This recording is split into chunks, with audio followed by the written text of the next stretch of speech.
Hi, friends. Welcome to the Dream With Me podcast. I'm Heather Burge, an entrepreneur for nearly half my life, and I'm so excited to help you break down your bucket list business goals into bite size. Do you have big dreams for your small business or side hustle, but have no idea how to actually set, let alone achieve your goals? Or are you a goal-setting, high-achieving numbers nerd like me who enjoys the process as much as the end result? Either way, this podcast is for you. Together, we will break down your goals in each bingeable episode with a simple acronym based around the word DREAM.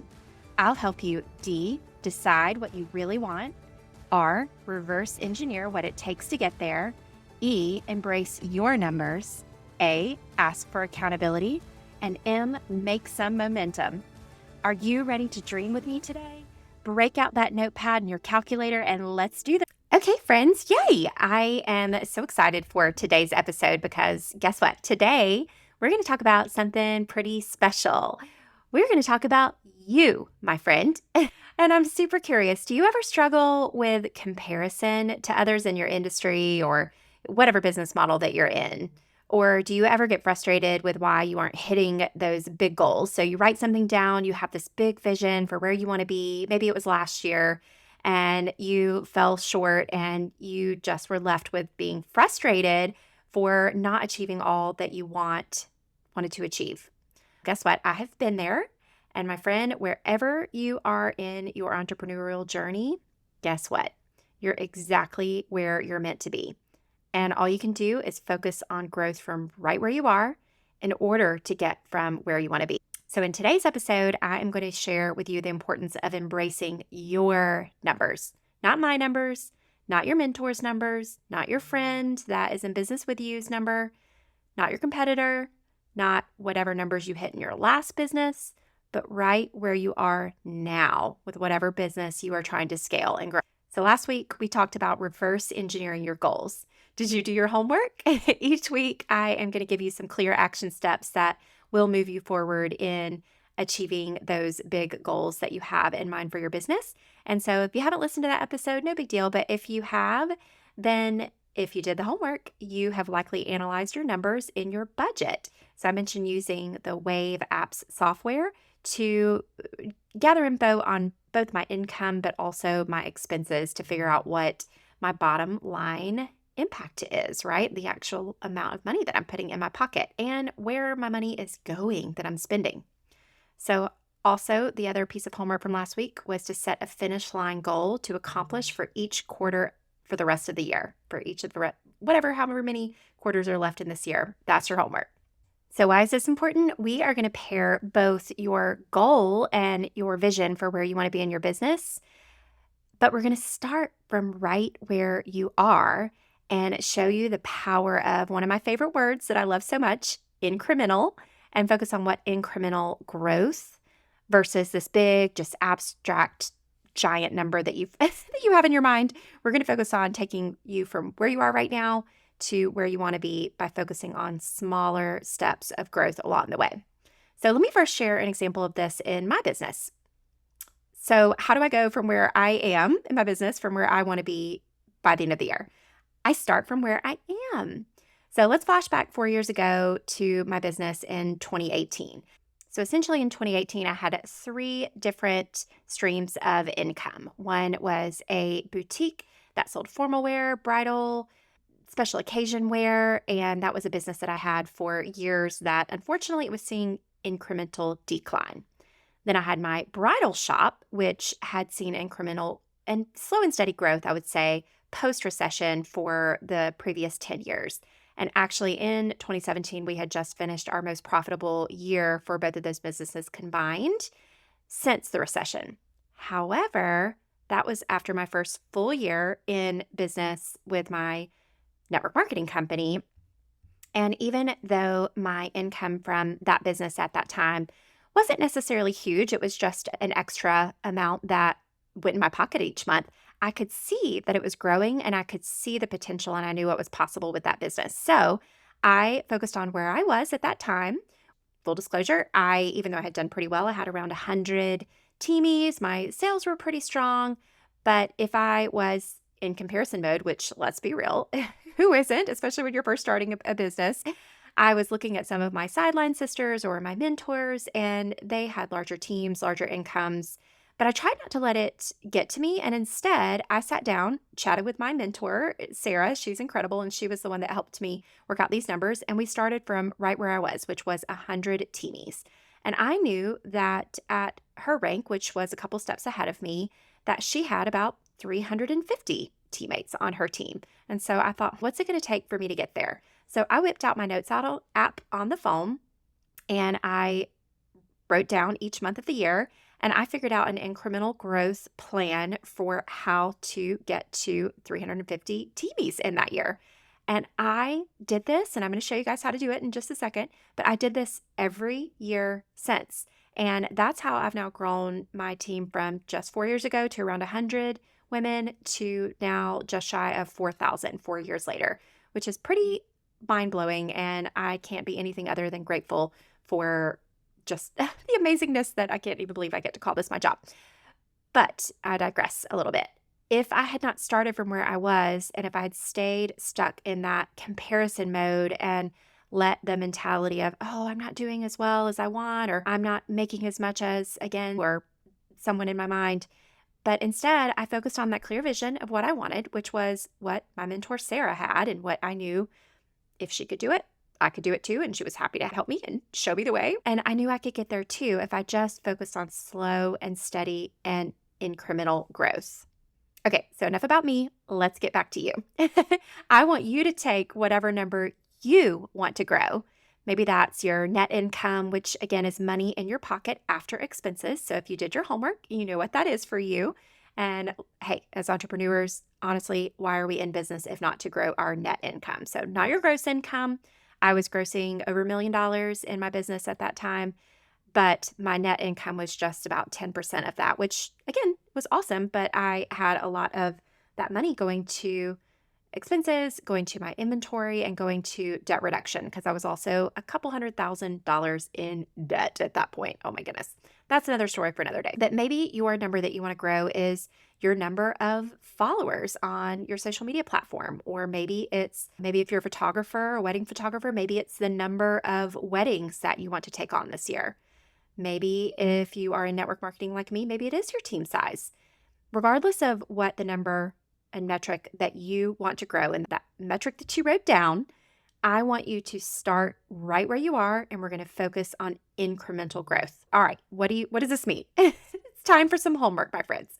So I want you right now to take out a notebook, or you can whip out your Notes app on your phone if you're listening to this in the car. Maybe now's the time to pause this, go catch up on a couple episodes until you can get home and do this. Don't worry, I'll wait. But this is important, and this will be a quick and easy episode, and it's something you could also come back to if you needed to. But I want you to take out your Notes app or a physical notebook or physical planner if you have. And whatever that dream number is that's in your head, I want you to put that aside for just a second, and I want you to focus on where you are right now, okay? So whatever that number looks like for you. Again, if it's a podcast, how many downloads do you have right now?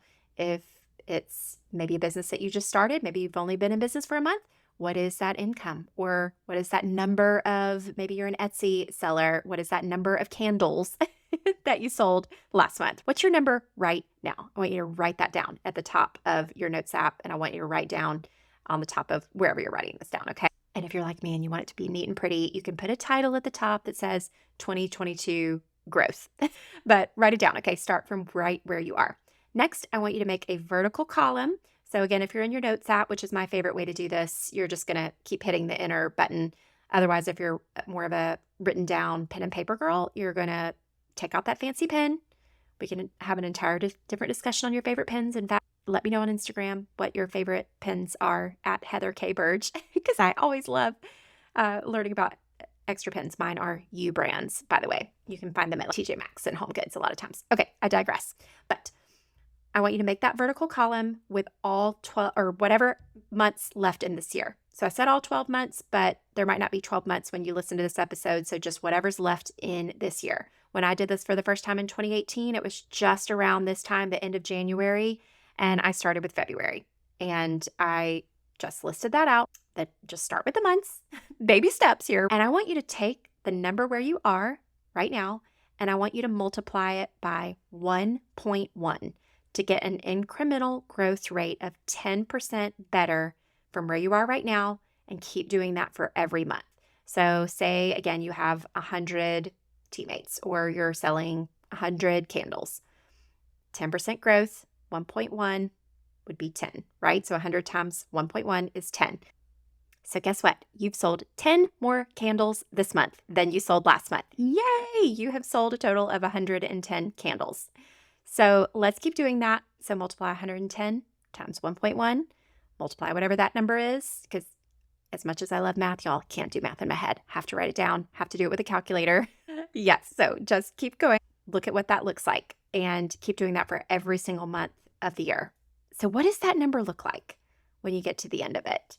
It might have started off slow and steady, but it grew by the power of compound interest, which we'll chat more about when we get into budgeting and how to invest and do all of that good stuff later. But compound interest is pretty magical, my friend, because that's how you can start strong, and by slow and steady growth, you can build incrementally by doing just a little bit better than you did the previous month. So if your number, your end number, and again, if you needed to pause right now to finish up, you have my permission. But if your end number seems higher than what is possible, or if it still feels too big, or maybe it's the opposite, maybe it feels too small, or that you can do better than that, feel free to adjust that metric either by doing a different amount. So you could do maybe 5% growth monthly. That's where I know my team, it probably, if I were to apply that same 10% growth we had, the bigger the engine, the harder it is to have that same giant growth. So I would probably adjust my 10 to 15, sometimes even 20% growth that I could achieve monthly when my team was a little smaller. I would adjust that down a little bit. So I did the math myself for my team for this year. And again, we're just shy of 4,000. And if I did 5% growth for the rest of the year, let me pull up. Did I write it? I put it down. Oh, it's in my notes app. Hello. Let me look it up. Okay, got it. So with just 5% growth monthly, my team could look like over 6,650 teammates by the end of the year. So that might seem just a little bit steep, but that helps me gain a metric for where I want my team to go and how much I want to grow. And it also gives me clear benchmarks to know if I'm on track along the way. And I can always adjust it again. And that's what I've done over the years past as things kind of wax and wane a little bit, which they will in every business, my friends. Let me tell you, for being an entrepreneur in traditional brick and mortar business, there was a time, probably 5 years in, that I thought I was going to stay on that same trajectory of incremental growth. But that's not going to be the case for your business all the time. There are bell curves, S curves, all kinds of curves. You can Google those. You aren't necessarily always going to go straight up. So that's why I want you to focus on your metric, your numbers, and you can adjust this as you go. But at least you have a starting place. Those are my numbers. Now, another option to adjust your numbers, or maybe this is too much math, or maybe you operate more on a quarterly mindset or even a yearly mindset. You could take that same 1.1 multiply and get 10% growth maybe for each quarter or even each year. So for example, say you had a net income after expenses and everything of around $80,000 last year. So that is an average. If you divide that by 4, that's an average quarter of $20,000. If you take that and multiply that by that same 1.1 to get 10% growth, guess what? In the fourth quarter of this year, you would actually make just shy of $30,000 just by focusing on that 10% incremental growth. And your net income for the year would be over $100,000, $102,102 to be exact, which is actually 27.6% growth for the year. So you can follow that same amount and do it quarterly. You can do it yearly. Even if you take your yearly growth and multiply it, just 10% growth in any kind of business in a given year is amazing in profit. Imagine what your business would look like in 5 years or in 10 years. Okay, so your second piece of homework is going to be focusing on gratitude for where you are right now. So one of my favorite quotes is by Laura Casey, the founder of Cultivate What Matters and my beloved goal-setting planner called the Power Sheets. You'll hear me talk about them often. And it says, comparison isn't just the thief of joy. It's the thief of everything. Keep your eyes fixed on your purposeful path. Celebrate others. Celebrate progress, not perfection. Cultivate gratitude over comparison. Gratitude turns what we have into more than enough. So my friends, wherever you are in your business right now, whether you're just starting out, whether you're adding on another income stream, I want you to both be grateful for where you are, and I want that to be the starting place for how you can grow your business little by little, step by step, using the power of incremental growth and compound interest in your business. So I hope this has been helpful and hopefully not too much math, but this is something that has served me well in my business, and I'm really happy to share it with you as well. So feel free to screenshot this episode and let me know what you thought, and feel free to share your goals with me as well over on Instagram. Again, my Instagram is @HeatherKBurge, and I love to hear your feedback on how this is working with your business. So thank you guys again for listening, and can't wait for the next episode. Thank you so much for listening today. If this episode inspired you in any way, it would mean the world for you to share it with a friend or even take a screenshot for your stories.